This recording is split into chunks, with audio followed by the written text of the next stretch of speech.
rosto você pode ver o mundo despertar pra você.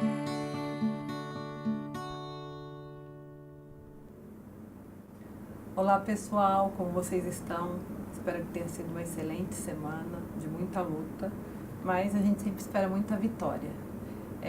Queria compartilhar com vocês o nosso programa agora, ele está indo para o país todo, através de conexão, né, da TV Com. Então, esses dias a gente estava em casa, uma pessoa da Bahia comentou que tinha gostado do programa, que tinha visto, que tinha acompanhado, tem uma pessoa com síndrome de Down na família, então isso é maravilhoso.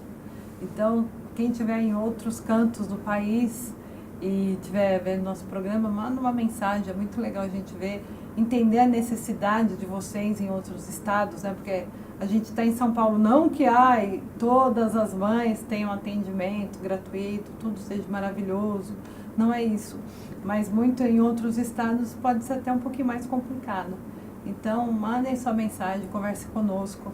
O pessoal de Goiânia, a gente estava falando aqui agora há pouco, a Gabi está morando por aí. Então, quem tiver associação, alguma coisa, depois entre em contato. Claro que você vai encontrá-la pelo Elo 21, mas o nome dela vai estar passando no CG. Então, conversem com ela, vão ver outros estados se mobilizar mais. Isso é muito importante. No programa passado, nós conversamos, e assim, eu falo para vocês que quando nós recebemos profissionais, e aqui eu estou com 3 batutas, e assim, eu gosto muito de quando a gente está fazendo um programa, deixar as pessoas falarem. E o programa que eu gosto muito é o programa que eu não falo, porque então quer dizer assim, a coisa está muito tranquila e está maravilhosa. Então eu estou aqui com 3 profissionais maravilhosos, o Rafa, a Aline e a Gabi, que são profissionais do Elo 21. Então assim, o Elo 21 maravilhoso, que trouxe essa série de programas para vocês. E no programa passado a gente estava falando da iniciação da criança, falando do surgimento da dentição, da limpeza higiênica maravilhosa, e me assusta muito, e você fala assim, eu não pensei nisso, né? Como as outras pessoas, claro, ao lado da criança, passar álcool e tudo mais, mas aí o Dr. Rafael falou assim, e o dente dessa pessoa, como está? Sinceramente, eu nunca tinha pensado nisso. Então, eu queria agradecer a vocês, e cada dia que eu venho no programa, eu falo, olha, isso eu não tinha pensado. E como que é importante, né, Rafa, Aline e Gabi, a gente pensar nos aspectos, ontem a gente estava conversando, e o Alex, que já veio aqui, ele sempre fala, a gente tem que cuidar da família, então ele pede exame para os irmãos. Ontem uma mãe comentava isso, olha, o Alex está cuidando do irmão dele, isso é importante, mas quando você pensar que até a pessoa que te ajuda, o dente dela tem que estar bom, é uma coisa assim ampla, né?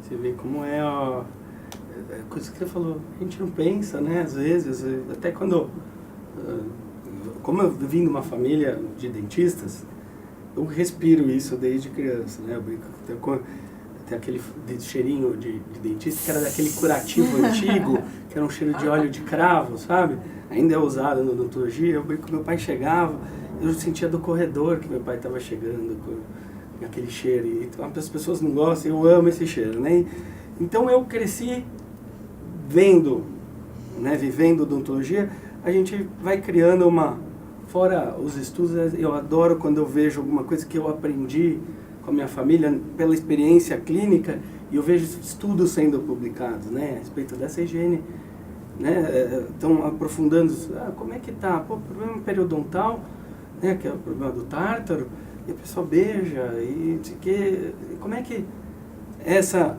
influência na vida, né? Principalmente uma criança, os germes todos que ela vão pegar das pessoas próximas, por isso que a gente fala, não, eu não quero colocar na escola que vai ficar doente, né? Tem gente, né? É uma coisa ampla. Aline, deixa eu te perguntar, quando você está andando assim, na rua, com algum amigo, você fica observando a postura das pessoas?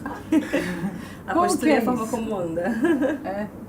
Isso vai retratar muito a pessoa? Um pouco. Na verdade, é um hábito, né? Não tem como. A gente olha, a primeira coisa que eu vejo é a postura, a forma como anda. Sim, a postura mostra como a pessoa se coloca também, né? Assim, nos lugares, no ambiente, na sociedade. A pessoa que é mais tímida, que é mais fechada, ela acaba se curvando mais. Isso traz uma série de problemas, mas ela acaba se curvando mais, abaixando mais a cabeça. E a pessoa que é mais confiante, ela já chega num lugar com a cabeça erguida, toda esticada, peito aberto, toda imponente. Isso determina até um pouco da personalidade da pessoa. E as famílias também podem passar isso para os filhos, né? Sim, sim. Sim, é importante a gente sempre... a família tem que demonstrar, porque é aquilo que o Rafa falou do dentista. A criança vai imitar os adultos que estão à sua volta, né? Então, tudo que os adultos fazem, as crianças percebem e tentam fazer igual. Então, inclusive na postura, na forma de sentar, na forma de andar, de ficar relaxadão, largado, a criança vai fazer isso também. E pensando na criança com síndrome de Down, tem que ser o contrário. Eu quero essa criança com um tônus mais elevado, né?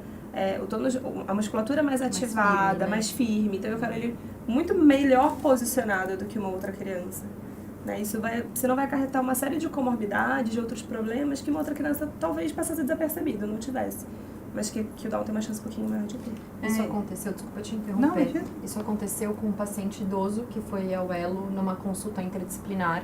Ele era cuidado por pais muito idosos, então já tinham aquela postura como o corcunda de Notre Dame, a gente falava, já andava mais lentificado, mais fletido, como diria a Aline, mais lentificado, então a marcha já não era boa, né, a base mais aberta. E aí quando a gente foi ver, o paciente tinha condição de se manter mais ereto, a marcha um pouco melhor, ele tinha alguns outros acometimentos, mas ele tinha condição. Mas de tanto ele conviver com os pais idosos, ele ficou um velhinho, sem ser um velhinho. E ele estava perdendo a independência dele, ele estava se tornando mais dependente para fazer tarefas que ele não precisava. Então, escada, degrau, desvio de obstáculo, algumas coisas, se vestir, calçar um sapato, ele estava precisando de ajuda, sendo que ele dava conta de fazer. Mas pelo ambiente, né, que ele estava. Entendi. E uma coisa que eu ia te falar, e aí você fala de postura, eu falo, não, Sofia, não faça isso. Mas tem hora que a Sofia está sentada, Com a perna aberta. aquela perna, eu falo, Sofia. E aí agora o pai dela, né? Sofia, você é uma moça, fecha as pernas.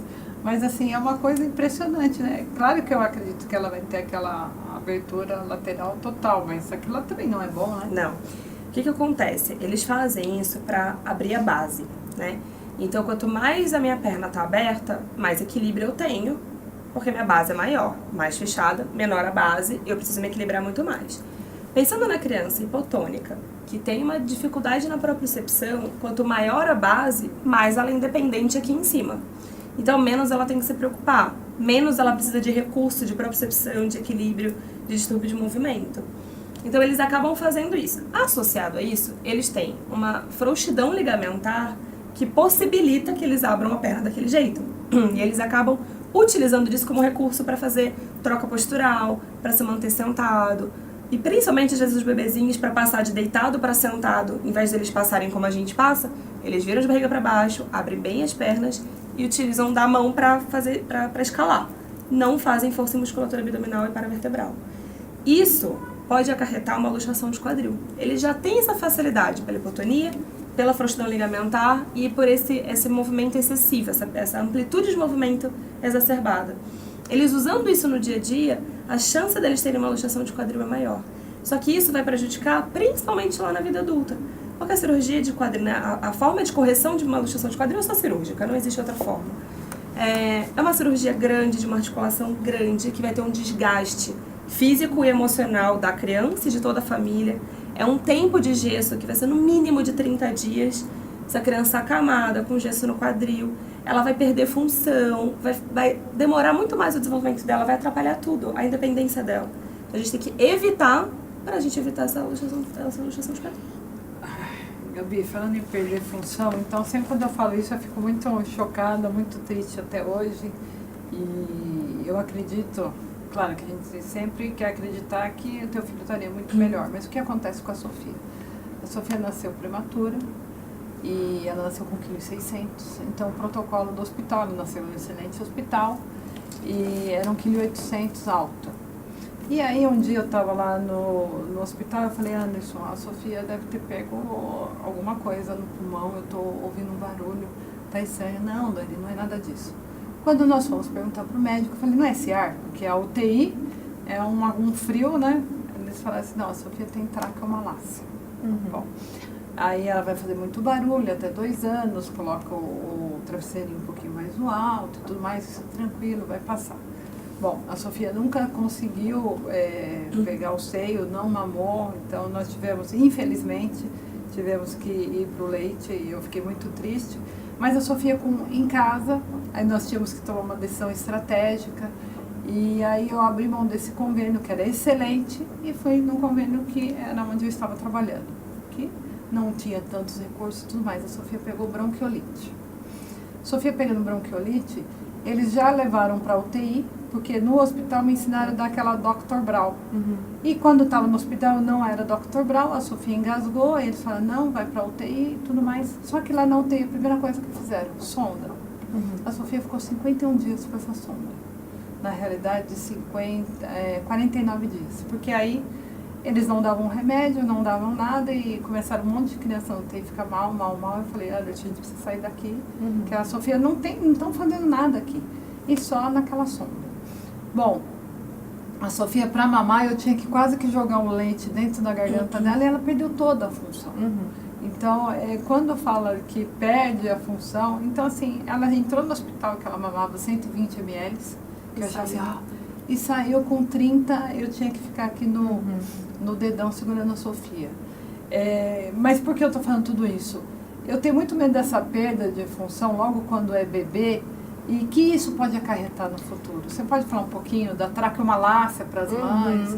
Na verdade, assim, a traqueomalácia acontece com bebês, principalmente prematuros, e ela acontece quando a cartilagem ela fica mais mole, mais maleável e ela tende a colabar na hora da respiração. Então, sempre vai ter um barulho.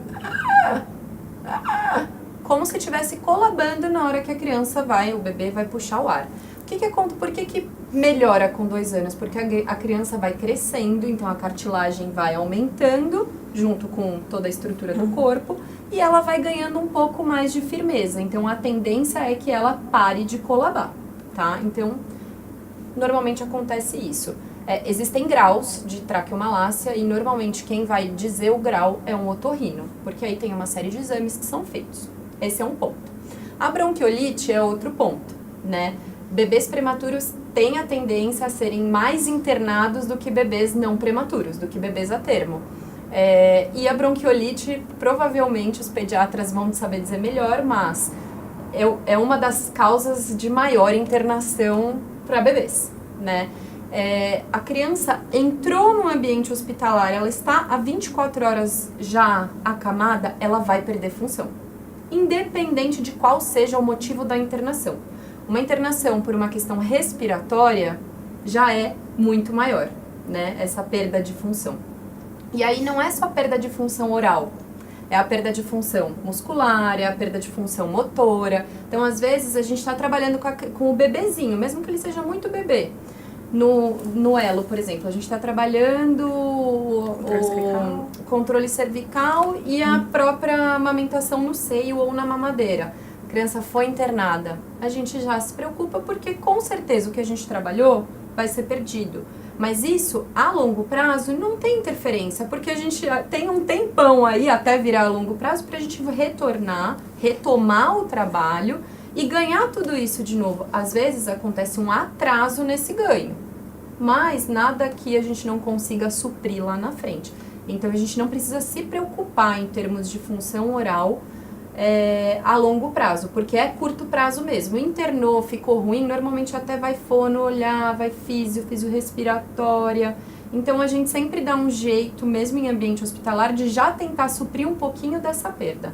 Então, o que eu acho também importante, assim, é que eu falo, a gente estuda tanto e a gente não sabe nada, né? E nenhum profissional, nem físio, nem fono estava acompanhando a Sofia.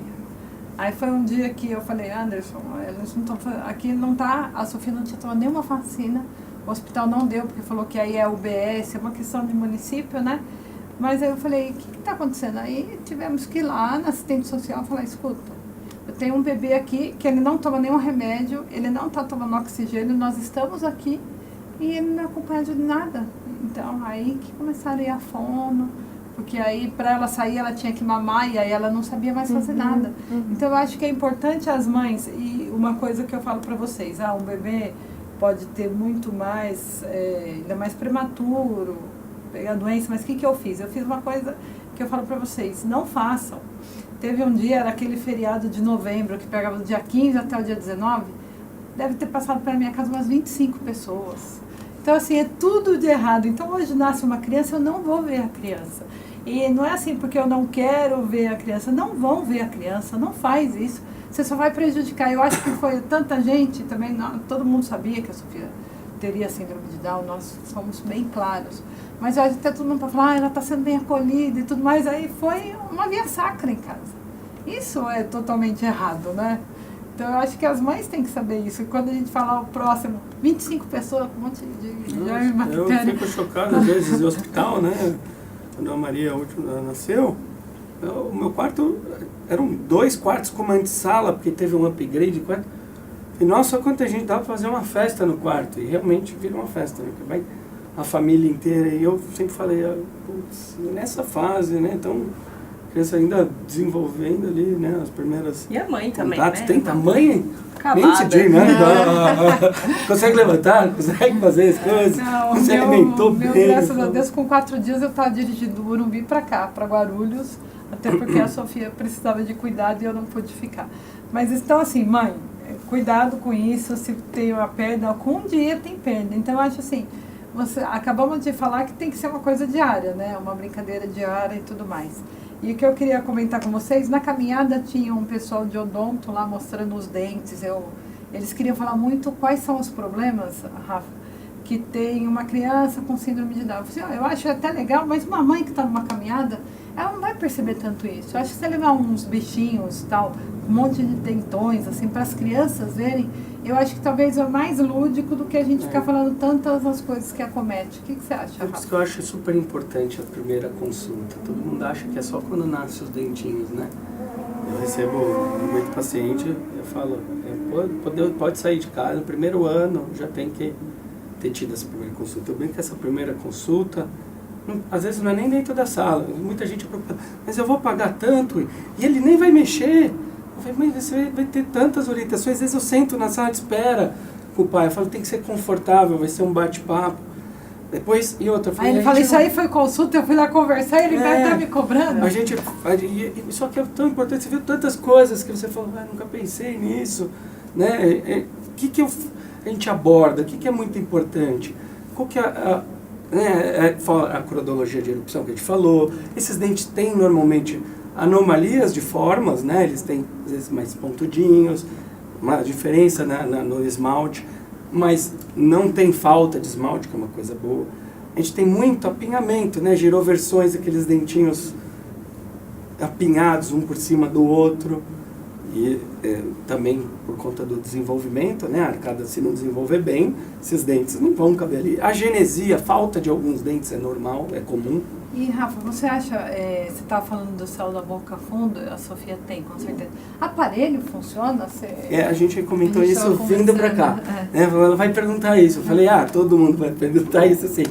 Sim, né? Tem como trabalhar, mas a gente precisa pensar, por exemplo, na fase de crescimento, não são normalmente aparelhos fixos, né?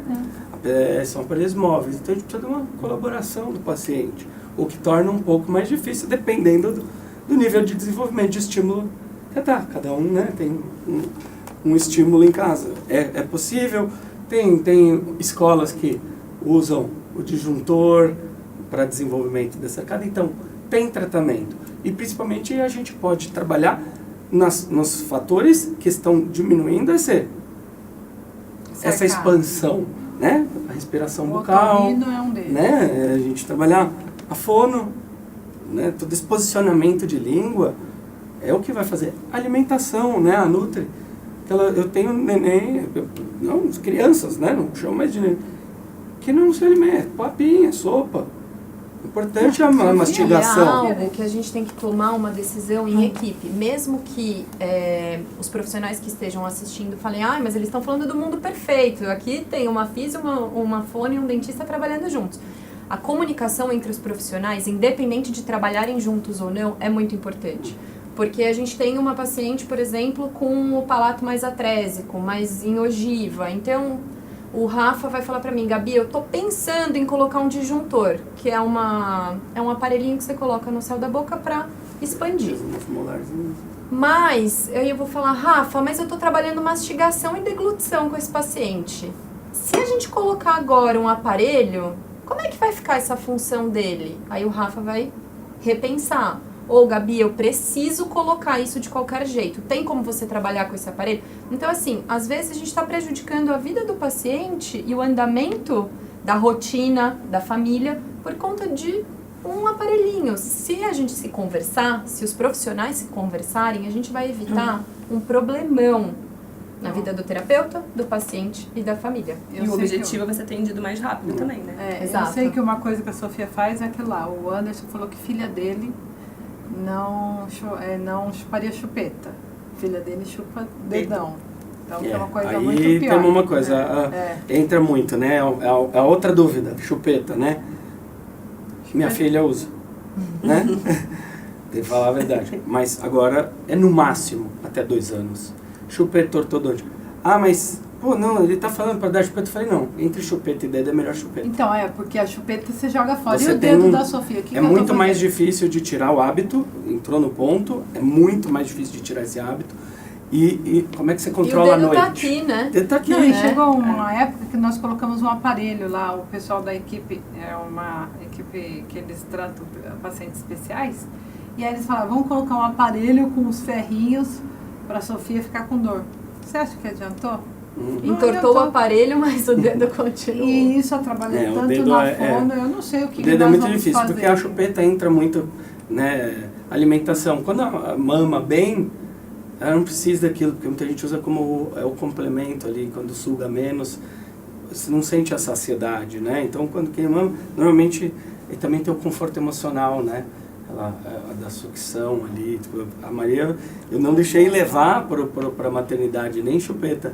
Na primeira noite, a minha esposa não podia levantar, tinha feito cesárea, e hoje eles não fazem mais aquela limpeza do moco, lá da parte das vias aéreas superiores, então ela ficava... E eu achava que eu não conseguia dormir, eu falei, não tá respirando, né, bem. E aí ela começou a ficar inquieta e eu falei, putz, eu peguei uma luva lá da enfermeira e pus o dedinho na boca dela. E ela corte, eu falei, traz a chupeta pra mim, mãe, por favor, né? Então, assim, só que tem hora... Quanto mais tarde, mais difícil tirar o hábito, né? A Maria é o pepeto, fala, não tem pepeto, chora, vai chorar. A gente tem mania de querer que nossos filhos não sofram nada, né? E a gente, na verdade, cresce com tudo isso. A gente tem que poupar eles de frustração. E chorar é bom, né? É bom. Ai, mas ela vai ficar chateada. Ela vai ter um problema de saúde lá pra frente, sério. Difícil correção, né? Ah, mas eu dei chupeta, dei dedo e não tem. Alteração sempre tem, alguns vão ser mais fortes, né? Mais evidentes, aquela dente bem aberta, a respiração dificultada, a fala comprometida, né? Tudo. Mas a gente tem que pensar nisso, a gente não tem que agradar nossos filhos sempre, né? Porque, dá o doce, porque ele chorou. Ele vai chorar, ele vai ficar triste, ele vai se decepcionar. Isso vai fazer parte do desenvolvimento dele. A Sofia não gosta de doce. Oh, que sorte. Ela fala, não. A Maria deu embalagem fechada. Ela só olha e brinca. Não, e sabe uma coisa, doutor, que eu estava pensando? Então eu acho assim, importante, e quando a gente fala assim, a gente vê muita criança realmente com dente. Procura um médico, procura um dentista. Tenta ver que aparelho, é móvel, vou já pensar nisso. Porque agora, tudo bem, a Sofia vai trocar a dentição, tá caindo, mas é tão importante, não é assim, já tem o rosto de dar o dente, vai estar, não. A gente tem tem como melhorar, né? Muito, muito. A gente ainda não falou, acho que o que eu acho que é o mais importante, característica da síndrome de Down, é que e hoje eu estudo toda manhã, eu pego um artigo científico para ler, toda noite. Esse é básico, meu do dia a dia, todos os dias. E hoje o da manhã coincidiu de ser, eu pego aleatório e vou lendo assuntos que me interessam. E o que é mais prevalente é a doença periodontal, que é o tártaro. Pelo tipo de saliva, pelo posicionamento dos dentes, pela dificuldade de higienização, que é mais imposta. Ah, não, ele já vai ter o problema, então eu não consigo higienizar, ele não vai higienizar bem, né? É isso que a gente tem que trabalhar. Esse problema periodontal é a segunda maior causa em toda a população brasileira de perda dentária. Ele Então, perde só como para é a tão cárie. importante, gente, o que nós vamos fazer?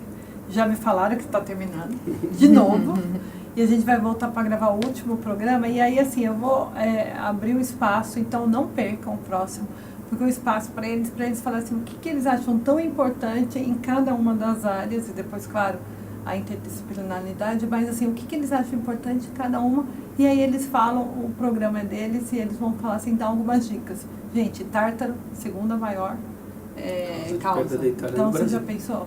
Vamos tentar, e assim, é legal a gente ver nas nossas crianças, mas a gente também vê na nossa boca, né? Beijo coletivo, quer dar beijo mais pra alguém? E o professor de educação física pediu, vocês sabem o nome de todos os pacientes que estão fazendo educação física? Ixi, Não. alguns. Isso. Então, assim, Alguns, daqui a alguns. pouco eu vou pegar o celular, eu vou pegar o nome de todos eles, porque ele pediu, porque no programa ele não conseguiu falar o nome de todos, que ele ficou muito emocionado, mas eu vou pegar e vou mandar um beijinho, tá bom? Bem-vindo ao maravilhoso mundo da trissomia 21. Bem-vindo ao maravilhoso mundo da síndrome de Down. Um beijo.